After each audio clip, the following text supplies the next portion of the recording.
Hello student, जैसे कि हम MPADPO के लिए एक्ट कंप्लीट कर रहे थे, उसमें ये हमारा थर्ड माइनर एक्ट है जिसे आज हम कंप्लीट करेंगे। और हाँ, जो भी इस चैनल पर फर्स्ट टाइम आए हैं प्लीज़ चैनल को सब्सक्राइब कर लें जिससे आने वाली वीडियो का नोटिफिकेशन आपको मिल जाए। आइए चलिए स्टार्ट करते हैं। पहले देखेंगे अधिनियम का नाम क्या है। तो अधिनियम का नाम है विस्फोटक अधिनियम 1884 का है। पहले ये इतना नहीं था, इसमें भारतीय जो शब्द है वो जुड़ा हुआ था, जिसमें ये अमेंडमेंट भी हुआ था। पहला अमेंडमेंट यही था, भारतीय विस्फोटक अधिनियम 1978। उसके बाद ये भारतीय शब्द को ओमिट किया, हटाया गया है ये दूसरे अमेंडमेंट में, जो कि 1983 को आया था, 7 मार्च 1983 को। फिर हम इसका इंट्रोडक्शन देख लेते हैं। एक्ट नंबर क्या है इसका? एक्ट नंबर 4 है। ये इनएक्ट अधिनियमित कब हुआ था? तो ये 26 फरवरी 1884 को हुआ था। इसका परिवर्तन देखें तो 1 जुलाई 1887 को हुआ था। और इसी के साथ आप ये भी डेट याद कर सकते हो मोटर व्हीकल की, जो कि 1 जुलाई 1889 को इन्फोर्स हुआ था। फिर उसके बाद आता है कि इसमें चैप्टर कितने हैं? तो 18 चैप्टर हैं। सॉरी, सेक्शन कितने हैं? तो 18 है। और चैप्टर तो इसमें है ही नहीं, और स्केड्यूल भी इसमें नहीं है, और ये सेंट्रल का लॉ है। फिर हम देखते हैं इसका ऑब्जेक्ट क्या है। इसका ऑब्जेक्ट है रेगुलेट करना, विनियमित करना। किसको करेगा ये? तो वो मैंने ये लिखे हुए हैं। ये टोटल 7 चीज़ों को करता है। जो विस्फोटक हैं उनका विनिर्माण करने के लिए, उन्हें कब्जे में रखने के लिए, उनका प्रयोग करने के लिए, विक्रय करने के लिए, परिवहन करने के लिए, आयात और निर्यात करने के लिए इसे विनियमित करता है, जो कि हम इस एक्ट में अंदर देखेंगे। फिर आता है सेक्शन 1। सेक्शन 1 में क्या दिया? इसमें ना थोड़ा सा अलग दिया है, इसलिए आप सेक्शन 1 और सेक्शन 2 पे थोड़ा सा फोकस करना, क्योंकि हम जनरली क्या पढ़ते हैं, सेक्शन 1 में क्या लिखा रहता है? संक्षिप्त नाम, विस्तार और प्रारंभ। बट इसमें सेक्शन 1 में ओनली क्या है? संक्षिप्त नाम और इसका विस्तार है। प्रारंभ इसका सेक्शन 2 में है। इसका संक्षिप्त नाम क्या है? विस्फोटक अधिनियम 1884, और इसका विस्तार संपूर्ण भारत पर है। फिर आता है सेक्शन 2, इसमें प्रारंभ दिया हो तो ये ऑलरेडी हम कर चुके हैं। फिर है सेक्शन 3। सेक्शन 3 रिपील्ड हो गया है। किससे रिपील हुआ था ये? भारतीय पतन अधिनियम 1889 का था, जिसका एक्ट नंबर 10 था, और सेक्शन 2 था इसका, और अनुसूची 2 थी। ये अमेंडमेंट का लिखा हुआ है मैंने, ओके। मतलब ये अमेंडमेंट वाला जो एक्ट आया था उससे इसको रिपील किया गया, तो उसका है ये।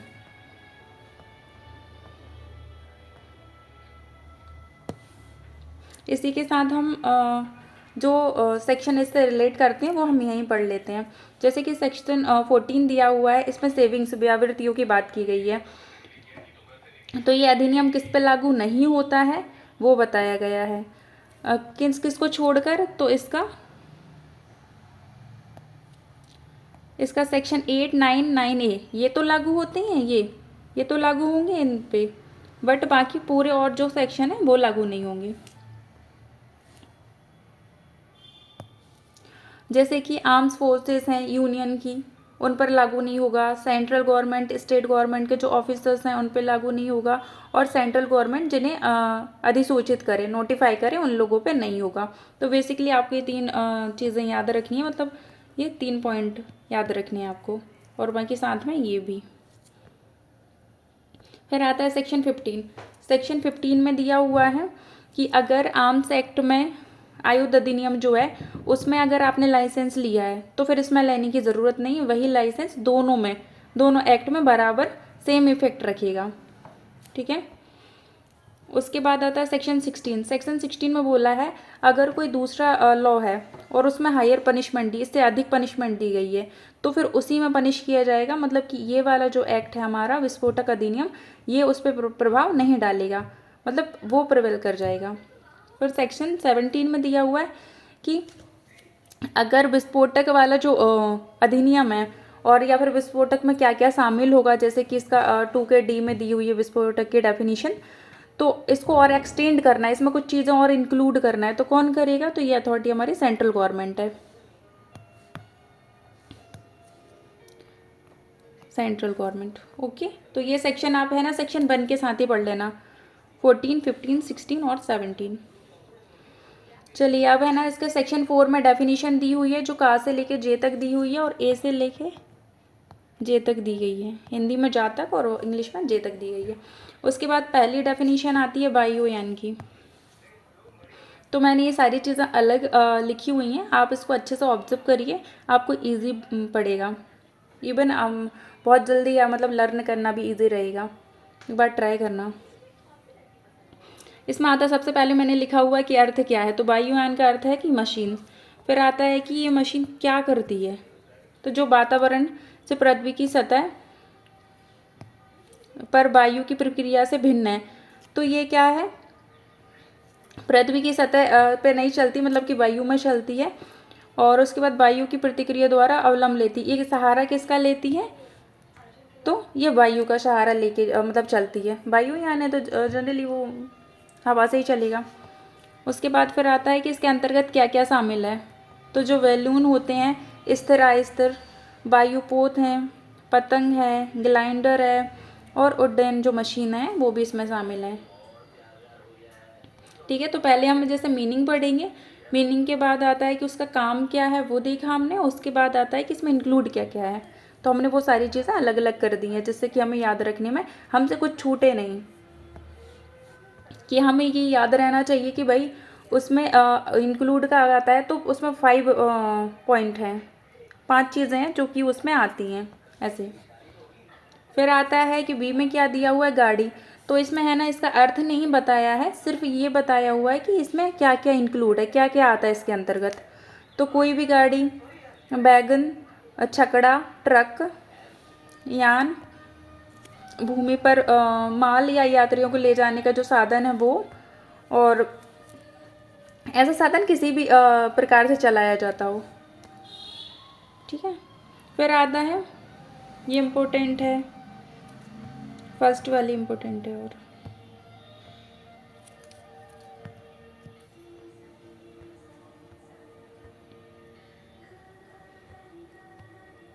जिला मजिस्ट्रेट को बताया हुआ है, तो जिला मजिस्ट्रेट का यहाँ पर पहले मीनिंग दिया हुआ है, तो उस पुलिस क्षेत्र से जिससे कि संबंधित है वहाँ का पुलिस आयुक्त, तो इसके मीनिंग में आ जाएगा।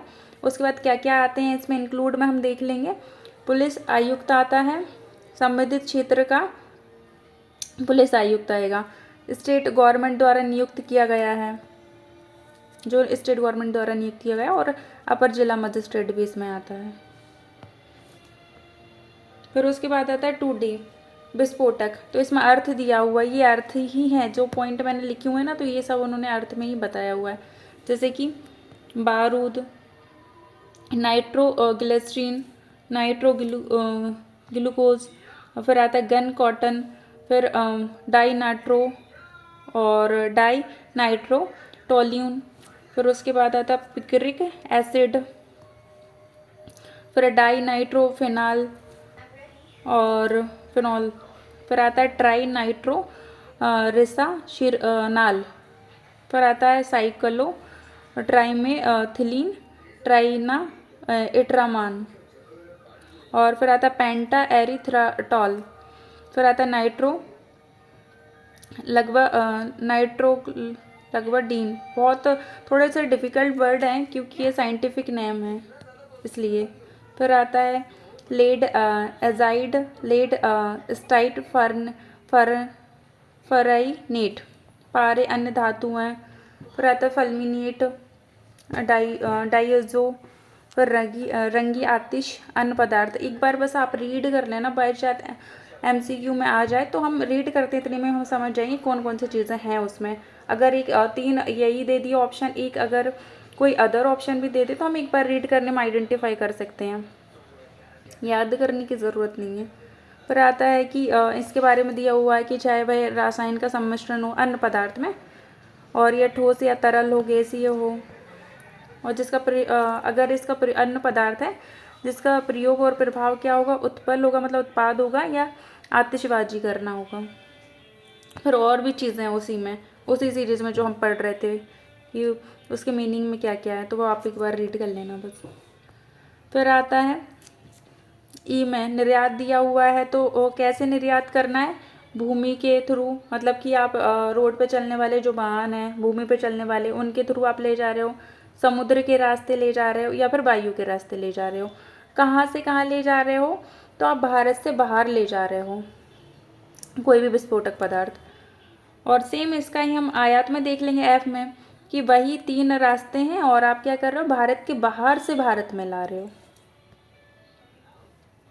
जी में मास्टर दिया हुआ है, जिसका अर्थ है कि जलयान या वायुयान का नियंत्रक या फिर भार साधक, उसका मास्टर कहलाएगा। कौन कौन मास्टर नहीं है इसमें, तो पायलट है, बंदरगाह का मास्टर है, सहायक बंदरगाह मास्टर है और बर्थिंग मास्टर है। बर्मिंग मास्टर तो वो इसमें नहीं आएगा। फिर आता है कि पोत की नौका से रिलेटेड अगर हम मास्टर की बात करें तो पोत का मास्टर आ जाएगा इसमें। फिर जा में दिया हुआ है विनिर्माण, तो विनिर्माण का मीनिंग नहीं बताया हुआ, इसमें बताया है कि इसमें प्रक्रिया भी शामिल है। तो जैसे कि विस्फोटक जो पदार्थ हैं उनके उसको भागों में विभाजित करना, उसको तोड़ना, विघटित करना, उसको ख़राब करना और फिर जो ऑलरेडी ख़राब है उसे प्रयोग करने योग्य बनाना, विस्फोटक को फिर से बनाना, परिवर्तित करना, उसे मरम्मत करना, इन सब की जो भी प्रक्रिया है वो विनिर्माण में शामिल है। फिर जे में दिया हुआ है जलयान, तो जलयान का इसमें अर्थ नहीं, आपको है ना डेफिनेशन जब भी पढ़ते हो ये चीज़ का आप विशेषतः ध्यान देना कि मीनिंग किस में दिया है और इंक्लूड वाली डेफिनेशन कौन सी है। तो इसमें मीनिंग नहीं है, इंक्लूड बताया हुआ है। जलयान में पोत, नौका, पाल जलयान और अन्य प्रकार का जलयान है जो कि नौ परिवहन के लिए प्रयुक्त होता है, चाहे वह पतवारों अन्यथा मतलब चलित हो, पतवारों द्वारा चलाया गया हो और जो कि मनुष्य या माल को ले जाने के लिए काम आता है। फिर सेक्शन 5 दिया हुआ है,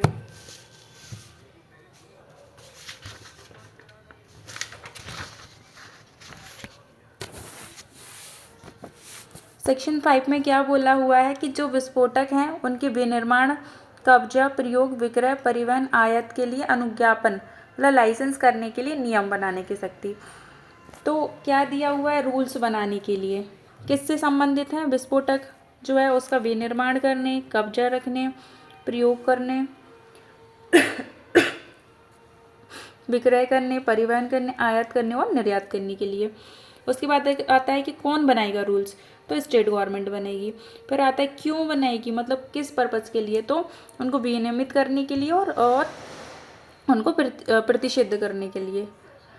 और उसके बाद आता है कि ये रूल्स तो बनाए जाएंगे लेकिन ऑलरेडी जो लाइसेंस में जो कंडीशन है वो तो चलेंगी, मतलब लाइसेंस में जो कंडीशन में आपको दे रहे हैं, मतलब कि आपको अगर पोजीशन रखने का, आपको कब्जे में रखने का लाइसेंस दिया गया है तो उसमें जो कंडीशन है आपको वो तो बराबर फॉलो करना पड़ेंगी, बट जो सेंट्रल गवर्नमेंट और रूल्स बनाती हुई है वो भी आपको साथ में फॉलो करना पड़ेंगे।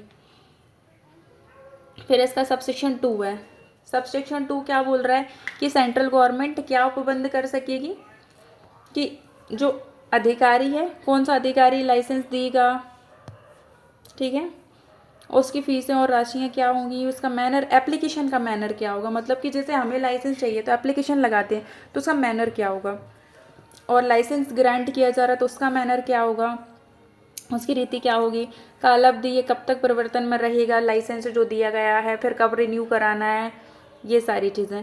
फिर आता है कि अपील प्राधिकारी है, अपील प्राधिकारी है और वो कौन सी प्रक्रिया अपनाएगा वो बना सकेगा, कौन सी परिस्थितियाँ होंगी जिसमें कि फीसें लौटाई जाएंगी, विस्फोटक की कुल मात्रा, कितने टाइम तक जो लाइसेंस होल्डर है वो कितने टाइम तक विस्फोटक की मात्रा क्रय कर सकता है।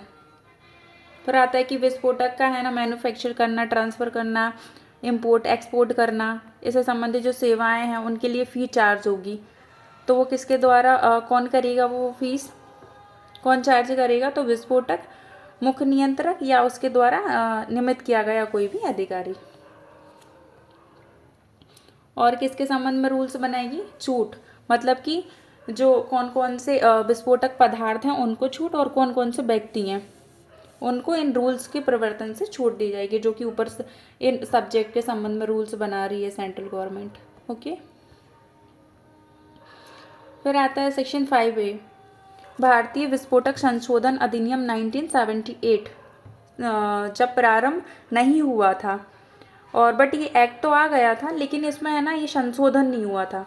उससे पहले जो पर्सन थे वो विदाउट लाइसेंस काम कर रहे थे इस एक्ट के अंतर्गत। जो जो चीज़ें दी गई, मतलब पोजीशन रख रहे थे, मैन्युफैक्चर कर रहे थे, उसे सेल कर रहे थे, ट्रांसफ़र कर रहे थे, इंपोर्ट एक्सपोर्ट कर रहे थे। फिर ये अमेंडमेंट आ गया, उसके साथ ये मैंडेटरी कर दिया गया है कि आप जब भी ये काम करोगे, मैन्युफैक्चर करोगे, सेल, ट्रांसफ़र, इंपोर्ट एक्सपोर्ट, तो आपको लाइसेंस मैंडेटरी है आपके पास होना। ठीक है। तो फिर जैसे ही ये एक्ट आया, अमेंडमेंट एक्ट आया, उसके 3 महीने के अंदर अंदर आप लाइसेंस के लिए आवेदन कर दो। और जैसे कि आपने 3 महीने के अंदर अंदर लाइसेंस का आवेदन कर दिया, और तो 3 महीने में कर दिया, तो जब तक उसका निपटारा नहीं हो जाता है लाइसेंस का, तब तक आप वैसे ही काम करते रहो जैसे कि आप इस अमेंडमेंट के पहले करते थे, मतलब कि विदाउट लाइसेंस के। बट एप्लीकेशन का टाइम है, लेकिन उसके निपटारे का नहीं। अब हो सकता है ज़्यादा लंबा टाइम खिंच रहा है, तो आप उस टाइम तक आप काम कर सकते हो।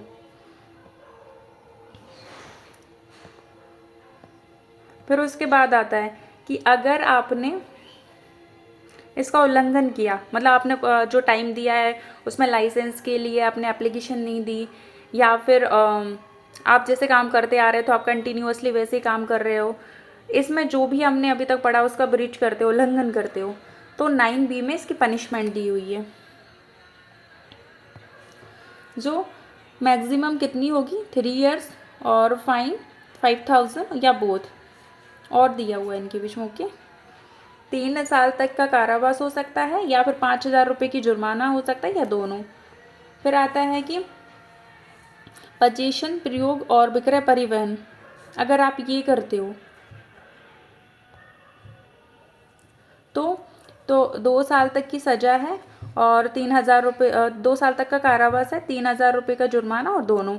और ये दोनों सिचुएशन से हट के अगर आप कर रहे हो अदर कंडीशन में, अदर परिस्थिति में, तो उसमें 1,000 रुपीज़ है।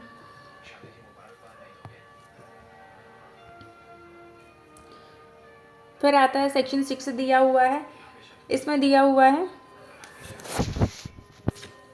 खतरनाक जो विस्फोटक वगैरह हैं, 5 ही, हाँ 5 ही हो गए, जो विशेषतः खतरनाक विस्फोटक हैं उनका विनिर्माण करना, कब्जे में रखना, आयात करना, उनको प्रतिषेध करने की केंद्र सरकार की शक्ति दी गई है। तो हमने ऐसे इसको बाइफरकेट किया, अलग अलग करा हुआ है कि क्या दिया हुआ है। तो विशेषतः जो खतरनाक विस्फोटक है उनका मैन्युफैक्चर करना, पोजीशन में रखना, उन्हें इम्पोर्ट करना, इसको प्रोहिबिट करना, मतलब प्रतिषेध करने के लिए कौन करेगा, तो सेंट्रल गवर्नमेंट करेगी। किसको करेगी, तो सेंट्रल गवर्नमेंट की राय में ये है कि भाई लोक सुरक्षा के लिए आवश्यक है, इसलिए।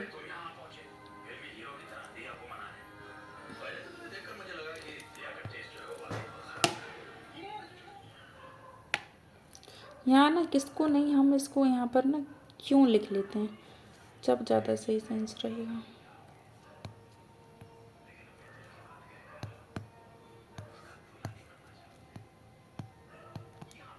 अब सही है। फिर है ना, फिर इसमें यहीं अपन इसका वो देख लेते हैं। इसकी पनिशमेंट है कि अगर ये प्रतिषिद्ध किया है, इसके बाद भी आप पोजीशन रखते हो, है ना, मैन्युफैक्चर करते हो, इम्पोर्ट करते हो, हाँ इम्पोर्ट करते हो, तो आपको कितनी पनिशमेंट होगी। तो 9A में जो 9B है उसका सबसेक्शन फर्स्ट में हम ऑलरेडी देख लिया है, 5A की पनिशमेंट दी हुई है, और सबसेक्शन 2 में है ना 6(1) की पनिशमेंट दी हुई है कि अगर आप इसका उल्लंघन करोगे, नहीं मानोगे, तो 3 साल तक का कारावास है, मैक्सिमम 3 साल तक का कारावास, 5,000 रुपये का जुर्माना, या फिर दोनों से दंडित किया जाएगा। फिर आता है सबसेक्शन 2, सीमा शुल्क अधिनियम है जो 1962 का, उसके अंदर जलयान, गाड़ी, वायु है, उनका वही इफेक्ट होगा जो कि इस एक्ट में दिया हुआ है। इतना इम्पोर्टेंट तो नहीं है ये। फिर आता है सेक्शन 6A, सबसेक्शन फर्स्ट है उसका, क्या है इसमें है ना, बेसिकली बताया हुआ है कि कौन कौन से पर्सन हैं जो कि हकदार नहीं होंगे इस एक्ट के अंतर्गत विस्फोटक जो पदार्थ हैं उनका विनिर्माण करने, कब्जे में रखने, विक्रय करने, आयात निर्यात करने के लिए। तो हम देख लेंगे हु, मतलब कि कौन कौन नहीं है। तो जो कि 18 साल से कम उम्र के हैं, कन्विक्टेड पर्सन है, और जिसमें है ना ऐसा ऑफेंस है जो कि नैतिक अधमता या फिर हिंसा है उसमें। फिर आता है जो कि कन्विक्टेड कितने टाइम के लिए, मिनिमम 6 मंथ के लिए उसे कन्विक्ट किया हुआ है। तो जैसे ही 6 मंथ समाप्त हो जाएंगे उसके बाद 5 साल तक वो है ना हकदार नहीं होगा कि वो कोई भी विस्फोटक पदार्थों को कब्जे में रखे या आयात करे, निर्यात करे, उसे मैन्युफैक्चर करे, विनिर्माण करे। फिर उसके बाद आता है कि जो BNS चैप्टर 8 के अंतर्गत जो बॉन्ड एग्जीक्यूट किया है जिस पर्सन ने, वो नहीं कर सकता है। जिसका लाइसेंस रद्द हो गया वो पोजीशन में रही, इम्पोर्ट एक्सपोर्ट कुछ नहीं कर सकता। फिर आता वोट क्या नहीं कर सकता, तो ऑलरेडी मैं बता ही रही हूँ उस टाइम से, विनिर्माण करना, कब्जा करना, विक्रय करना, परिवहन करना, ये नहीं कर सकता है। फिर उसके बाद आता है सबसेक्शन 2। सबसेक्शन 2 में क्या है कि सेंट्रल गवर्नमेंट जो है वो अधिसूचित कर सकेगी कि जो भी अपना विस्फोटक पदार्थ है उसको कौन सा मतलब पोजीशन, उसका पोजीशन मतलब प्रोहिबिट कर सकेगी कि भाई आपको है ना ये प्रतिषिद्ध है, इसका आप पोजीशन नहीं रख सकते हो। ठीक है, तो किस पर्सन को करेगी वो, जिसके बारे में वो जानती है या फिर रीज़न टू बिलीव है कि ऐसे विक्रय, परिधान, प्रेषण के समय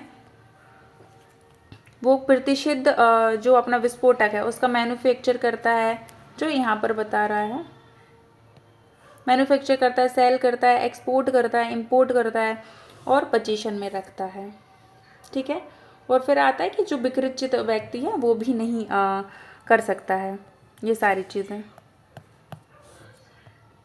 ठीक है, और जो कोई व्यक्ति इसका उल्लंघन करेगा उसकी पनिशमेंट कहाँ पर है, तो 9B में दी हुई है, सबसेक्शन 3 में। तो पोजीशन सेल डिलीवर आप सेंड करोगे तो मैक्सिमम 3 साल तक का कारावास है, और फाइन इसमें नहीं बताया गया है कि कितना फाइन होगा, फाइन नहीं बताया गया है, और दोनों बोथ दिया हुआ है, ये और है बीच में। ओके, फिर आता है अनुज्ञप्ति। इसके है ना दो सेक्शन डायरेक्ट इससे लिंक करते हैं, सेक्शन 6B और सेक्शन 6C। 6B में है ना वो ग्राउंड्स दिए गए हैं जिनमें कि अनुज्ञप्ति मतलब लाइसेंस आपको दिया जाएगा। कब दिया जाएगा, जो सबसेक्शन ये 2 में है, ये सबसेक्शन 1 में है, सबसेक्शन में मेंशन किए हैं मैंने। तो कब दिया जाएगा, जबकि इस एक्ट में जो भी अपेक्षाएं आपने उनकी वो अपेक्षाएं पूरी कर दी हैं। आपको तकनीकी व्यवहार और अनुभव होना चाहिए। ठीक है, आपको टेक्निकल नॉलेज होना चाहिए। फिर ऐसा व्यक्ति जिसके नियोजन में ऐसा पर्सन है जिसको कि है ना ये अनुभव है, जिसके पास ऐसा नॉलेज है, या फिर जो पर्सन है वो ऐसे पर्सन को नियोजित करने का वचन देता है, या फिर उसके नियोजन में ऑलरेडी है, या फिर कह रहा है कि मैं ये प्रॉमिस करता हूँ कि मैं ऐसे व्यक्ति को जिसको ऐसे तकनीकी व्यवहार और अनुभव है मैं उसे नियोजित कर लूँगा ये। ओके, या फिर कोई और अच्छा कारण है, तब वह ग्रांट कर दिया जाएगा उसको लाइसेंस। लाइसेंस किस पर्पज़ के लिए, जो एक्सप्लोजिव अपना जो मटेरियल है, सब्सटेंस है, उसको मैन्युफैक्चर करने के लिए, मतलब विस्फोटक विनिर्माण करने के लिए, विस्फोटक का विनिर्माण करने के लिए। ओके, फिर सबसेक्शन 1 देखें तो इसमें कब मना कर सकता है, जबकि जो प्रोहिबिटेड एक्सप्लोजिव है, मतलब कि जो प्रतिषिद्ध विस्फोटक है, सेंट्रल गवर्नमेंट ऑलरेडी नोटिफाई कर रही थी कि कौन सा है, हमने ऊपर देखा था, और जिसके बारे में रीज़न टू बिलीव है कि इस अधिनियम में या फिर दूसरे अधिनियम में क्या है, उसे प्रोहिबिटेड है, मतलब कि प्रतिषिद्ध किया गया है उसको, विकृत व्यक्ति है या फिर अन्य कारण बस वो अनफिट है, अनुपयुक्त है ऐसा व्यक्ति, इसलिए नहीं दिया जाएगा। थर्ड है कि उससे लोक शांति या लोक सुरक्षा को खतरा हो सकता है। ओके, फिर आता है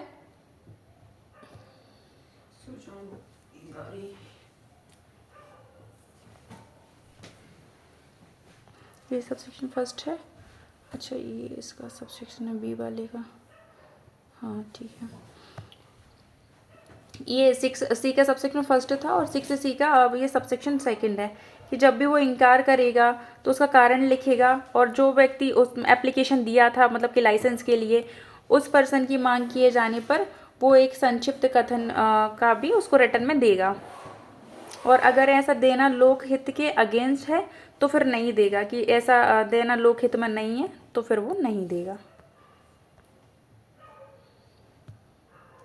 फिर दिया हुआ सेक्शन डी, यहीं पढ़ लेते हैं। कोई और एडिशनल कंडीशन है, मतलब कि जैसे कि लाइसेंस ग्रांट कर रहा है जो सक्षम अथॉरिटी है, वो अगर चाहे तो एडिशनल कंडीशन भी इम्पोज कर सकती है सक्षम प्राधिकारी लाइसेंस देते टाइम। फिर 6E दिया हुआ है।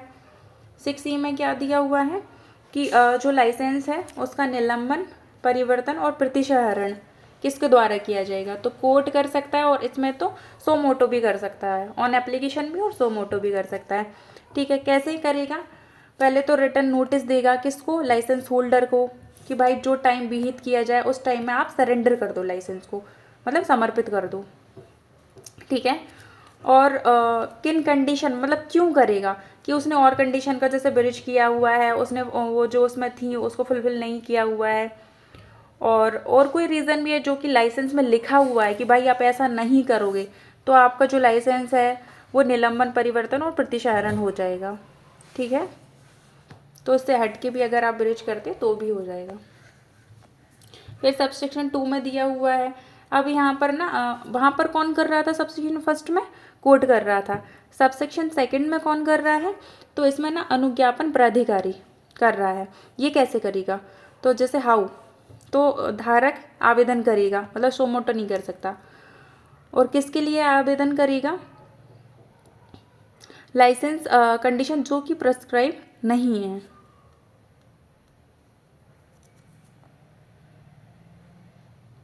फिर आता है सबसेक्शन 3, इसमें भी दिया हुआ है सबसेक्शन 3 में वही अनुज्ञापन प्राधिकारी है, कैसे करेगा, उसे लिखित आदेश द्वारा, फिर जो अवधि उसमें दी जाए उस अवधि के लिए। फिर आता है कि अनुज्ञप्ति प्रतिसंहरित कर ली जाएगी, मतलब इसमें बताया हुआ है कि अगर प्रतिसंहरित की जा रही है, मतलब संप्रहरण किया जा रहा है अनुज्ञप्ति का, तो सक्षम प्राधिकारी कैसे करेगा, मतलब लिखित आदेश द्वारा कर सकता है, और उसके किन ग्राउंड्स में करेगा, तो जैसे कि जो लाइसेंस है वो लॉ द्वारा प्रोहिबिट है, या फिर वो पर्सन इंसॉल्वेंट है, अनफिट है वो इस एक्ट के अंतर्गत, और लोक शांति की सुरक्षा, और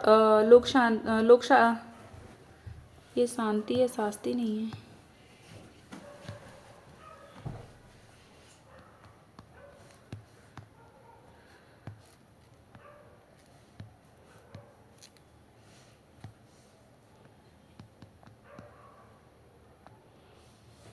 देखिए सुरक्षा के लिए, या फिर लोक शांति के लिए, या फिर लोक सुरक्षा के लिए निलंबित या प्रतिसंहरित कर सकेगा।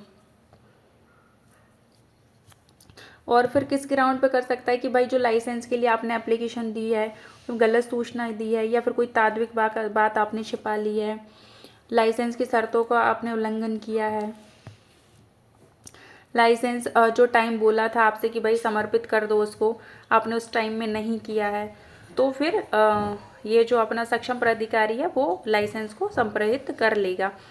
ग्राउंड्स हमने अलग लिख लिए हैं, और कैसे करेगा, तो बाय रिटर्न ऑर्डर के द्वारा करेगा, जो टाइम पीरियड दिया हुआ है उसमें, ये सब चीज़ें। फिर सबसेक्शन 4 दिया हुआ है कि लाइसेंस होल्डर की एप्लीकेशन पे होगा, तो वो एप्लीकेशन दे सकता है, वो चीज़ें दी हुई हैं, ये ज़्यादा इंपॉर्टेंट नहीं है इसलिए 1 लाइनर में लिख दिया है मैंने। फिर आता है कि सबसेक्शन 5 में क्या दिया हुआ है कि जो फर्स्ट और थर्ड है, जो ऑर्डर दिया गया है उसमें ना रीज़न रिकॉर्ड करेगा, है ना, सक्षम प्राधिकारी, और फर्स्ट में तो कोर्ट है, समरी स्टेटमेंट, एक संक्षिप्त कथन उसको होल्डर को देगा उसकी। ठीक है, और जब वही हमने ऑलरेडी पढ़ लिया कि अगर वो पब्लिक इंटरेस्ट में ऐसा नहीं है कि वो दिया जाए तो फिर नहीं दिया जाएगा। फिर दिया हुआ ट्रायल कोर्ट जो कि कन्विक्ट करता है, वो भी है ना लाइसेंस को सस्पेंड कर सकता है और रिवोक कर सकता है। और फिर ये एक इसका प्रोवाइजो इम्पोर्टेंट है कि यदि कन्विक्शन हुआ है, ठीक है, और अपील में उसे सेट असाइड कर दिया गया है, तो जो अपना निलंबन और इसका संप्रहरण हुआ था, सस्पेंशन और रिवोक किया गया था, ये पूरा नहीं लिखा, रिवोकेशन लिखा हुआ है,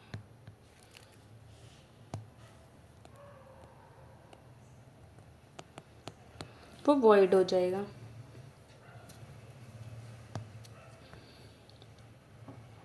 और ये ना जो मतलब इसका निलंबन और प्रतिसंहरण कौन कर सकता है ऑर्डर द्वारा? हाई कोर्ट भी कर सकता है और जो अपीलेंट कोर्ट है वो भी कर सकता है। हाई कोर्ट कब कर सकता है? रिवीजन के टाइम। सबसेक्शन 8 दिया हुआ है जिसमें दिया हुआ है कि ये सेंट्रल गवर्नमेंट जैसे कि इसका रिवोकेशन और या फिर सस्पेंड करने के उसमें बाय नोटिफिकेशन और जो कि ऑफिशियल गजट में उसे पब्लिश करेगी उसके लिए मतलब रूल्स बना सकती है और डायरेक्शन भी दे सकती है अनुज्ञापन प्राधिकारी को कि भाई आप किस तरीके से इसमें आप काम करो। फिर आता है 6F दिया हुआ है अपील। तो अपील किसको कौन करेगा? तो आ जाएगा व्यथित व्यक्ति करेगा। किसे करेगा? अपील प्राधिकारी को। किस टाइम में? जो कि प्रेस्क्राइब किया जाए। ग्राउंड्स क्या होंगे अपील के? तो अनुज्ञप्ति अनुदित करने से इनकार कर दिया सक्षम प्राधिकारी ने या फिर उसकी अनुज्ञप्ति की शर्तों में परिवर्तन कर दिया गया है। अनुज्ञप्ति प्राधिकार का सस्पेंड ऑर्डर प्राधिकारी होगा यहाँ पर। प्राधिकारी का जो ऑर्डर है किसका? निलंबन और प्रतिसंहरण वाला उस ऑर्डर के अगेंस्ट में। प्रोवाइजो दिया हुआ है कि जो सेंट्रल गवर्नमेंट है या फिर जो उसने डायरेक्टेड किया गया है, ठीक है, अगर वो उसने कोई ऑर्डर दिया तो उसके अगेंस्ट में अपील नहीं होगी, मतलब कि ये फाइनल ऑर्डर होगा।